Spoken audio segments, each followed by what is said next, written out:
ఈ మధ్య మనకు ఇద్దరు సోషల్ రిఫార్మర్స్ బాగా ఎక్కువగా న్యూస్లో వినపడుతున్నారు. అందులో మొదటి సోషల్ రిఫార్మర్ సావిత్రిబాయి పూలే.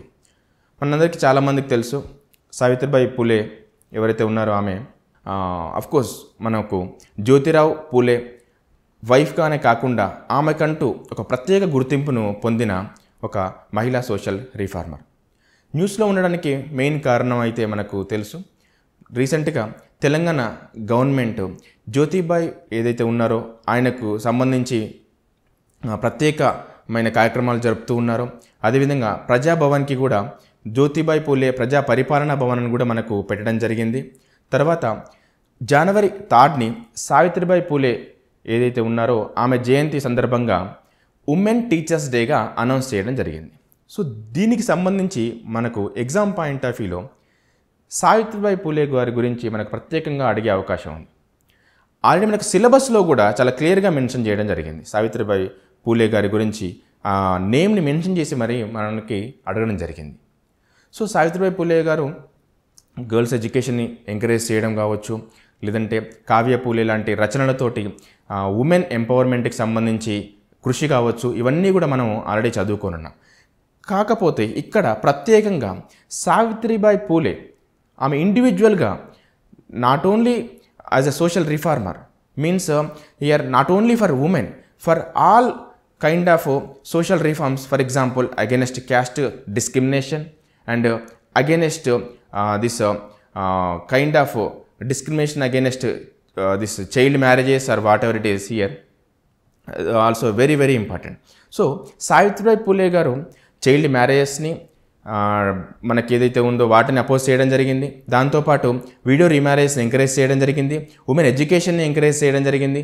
అదేవిధంగా మనకు స్కూల్స్ ఎస్టాబ్లిష్ చేయడం ఏదైతే ఉండేదో ఇప్పటికి కూడా మనకు ఇది క్యాస్ట్ డిస్క్రిమినేషన్ ఇవన్నీ కూడా అబ్జర్వ్ చేస్తున్నాం. సో ఇలాంటి వాటన్నిటిని అపోజ్ చేస్తూ ఒక కైండ్ ఆఫ్ అవేర్నెస్ క్రియేట్ చేశారు.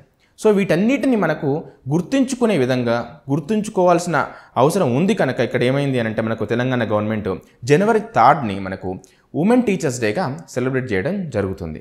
మనకు టీచర్స్ అనే మనకు ఫస్ట్ ఒక మైండ్ రాగానే, మన మైండ్లోకి ఒక రాగానే మనకు ముందుగా మనకు హైలైట్ అయ్యే వాళ్ళల్లో మొదటిగా మనకు సావిత్రిబాయి పూలే ఉంటారు. సో సావిత్రిబాయి పూలే గారితో పాటు ఇంకొక సోషల్ రిఫార్మర్ చూస్తే మనకు ఈ మధ్యకాలంలో న్యూస్లో ఉన్న వాళ్ళు చూస్తే నారాయణ గురు, శ్రీ నారాయణ గురు ధర్మ పరిపాలన యాగం అనే ఒక సంస్థను స్థాపించి యజ్వాస్ కమ్యూనిటీ, అక్కడ మనకు కేరళలో చూస్తే ఈ యజ్వాస్ కమ్యూనిటీని అన్టచబుల్ కమ్యూనిటీగా చూస్తారు.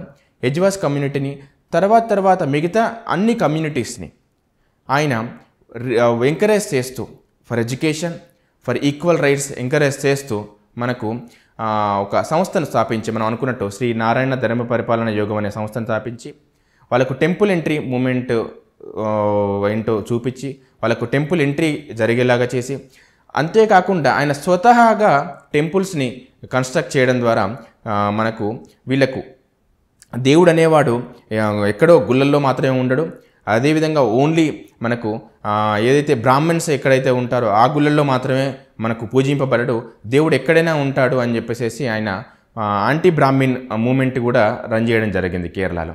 దీని మీద మనకు ఇటు బీజేపీ అటు ఏదైతే కమ్యూనిస్ట్ బ్యాక్డ్ గవర్నమెంట్ ఏదైతే ఉందో కేరళ గవర్నమెంట్, ఈ రెండు కూడా మనకు ఫైట్ చేసుకోవడం మనం న్యూస్లో అబ్జర్వ్ చేస్తున్నాం.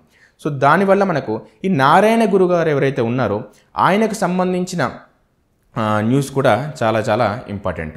సో ఇటు సావిత్రిబాయి పూలే గారి గురించి, ఇటు నారాయణ గురు గారి గురించి మనకు న్యూస్లో ఉండడం మనం చూడొచ్చు.